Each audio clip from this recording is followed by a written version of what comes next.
પ્રિસા ક્વેશ્ચનમાં હું ખબર પડી આમાં PQR કયો એંગલ છે આયરો PQ ને RQ વચમાં આવે ને આયરો એંગલ જેના પર આયરો આપણે આયરો ડ્રો કરેલું છે અને બીજો કયો લખેલો છે PRQ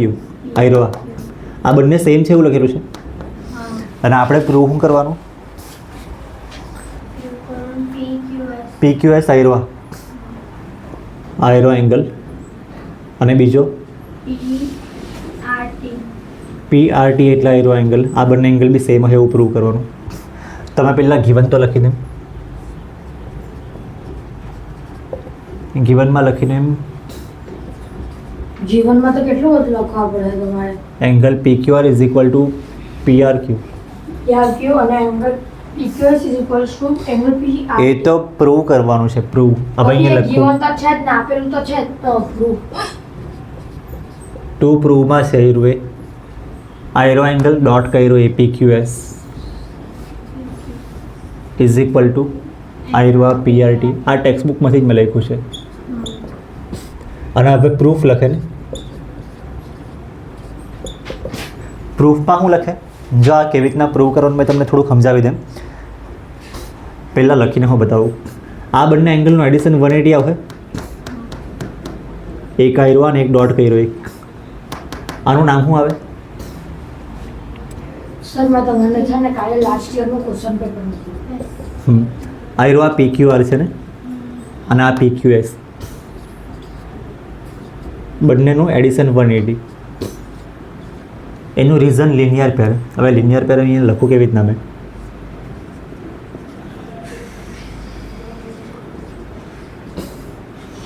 લિનિયર પેર પછી આયરો એંગલ ના એંગલ આ બંનેનું એડિશન બી 180 આવે આનું નામ PRQ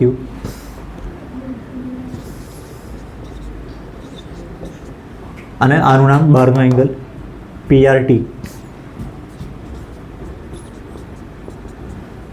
ઇઝ ઇક્વલ ટુ 180 આનું રીઝન બી લિનિયર પેર જ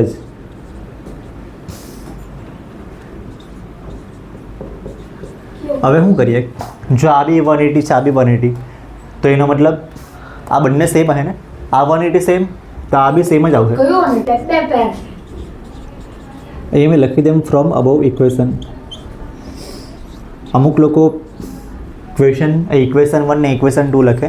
પછી ફ્રોમ ઇક્વેશન 1 એન્ડ 2 એવું લખે મેં અબવ ઇક્વેશન લખી દેમ ઉપર બે ઇક્વેશન છે ને તો આયરો 180 સેમ તો આયરો જે લખેલું છે ને એ બી સેમ આવશે એક મિનિટ PQR ને PQS ઇઝ ઇક્વલ ટુ આયરો PRQ ને PRT અમારી સ્કૂલ તો ડૂબી ગયેલી અમારી તો સારું ને તમને મજા આવે સ્કૂલ ડૂબી જાય તો ડૂબી ગયેલી એટલે કાંઈ થયું નહીં હે પણ એક આટલું પાણી ભરાયું હે ચાલી ગઈ હવે આગળ શું કરવાનું છે આમાં કંઈ કટ થાય એવું છે આપણે પ્રૂવ શું કરવાનું જો તમને નહીં ખબર પડે ને તમારે જે છેલ્લા પ્રૂવ કરવાનું એ લખી દેવાનું પ્રૂવ કરવાનું ક્વેશ્ચનમાં લખેલું હોય ને આયરો પ્રૂવ કરવાનું છે ને ટુ પ્રૂવમાં કાં ગયું PQS ને PRT આ પ્રૂવ કરવાનું છે PQS is equal two PRT એટલે આવું કરવાનું નહીં ખબર પડે ને તો જે પ્રૂવ કરવાનું એ લખી દેવાનું ને વચ્ચે ગમે તે મન ફાવે તેમ લખી દેવાનું નહીં આવડે તો હવે આના પરથી આ કેવી રીતના આવે થોડુંક વિચારો PQS લાવવાનું છે PQS છે જ નહીં અહીંયા ઇઝ ઇક્વલ ટુ બી લાવવાનું છે ઇઝ ઇક્વલ ટુ હશે મેં ઇઝ ઇક્વલ ટુ તો લખી દે પછી PRT લાવવાનું PRT બી છે જ અહીંયા તો આ વધારેનું શું છે આયરો આ વધારેનું છે ને અને આ વધારેનું છે ઇઝ ઇક્વલ ટુ મેં કાઢી નાખ્યું જો આયરો આ લાવવાનું તો આયરો આ છે ઇઝ ઇક્વલ ટુ બી છે ને આ બી છે તો વધારેનું આયરો આ છે ને કટ કરી મૂકીએ એમ કરીને રમકડું થોડી છે રમકડું નહીં મળે પણ જો નહીં ગિવનમાં શું છે PQR આયરો આ છે ને PRQ આયરો આ છે બંને સેમ છે ને